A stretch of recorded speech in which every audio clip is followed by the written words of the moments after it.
Hospital పోయి చూసి వస్తున్నా. మా అత్త కొడుకునే కొట్టినారు. హలో, తిట్లు ఇయ్యద్దు. ఇప్పుడు మేము ఏమన్నాడని నువ్వు అంతరాన్ని తిట్టి కొట్టేసినావు. ఆడ నెత్తి పగిలింది, 16 కుట్లు ఉన్నాయి. అంటే మీరు 25 మంది ఉంటే ఏం భయపడాలా? అంటే ఇప్పుడు ఏం చేసినాడని అంత కొత్తిమీర ఎక్కువ అడిగినాడు, దానికి కొడతారా మీరు? తిట్టాకు, నేను మనసులో మాట్లాడుతున్నా.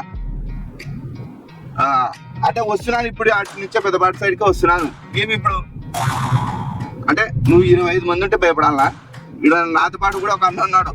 ఏం పేరానా? ఎంకిలో పోయినారా ఆయన ఊకిండు. చేయి కలుపు. 10 కలుపు.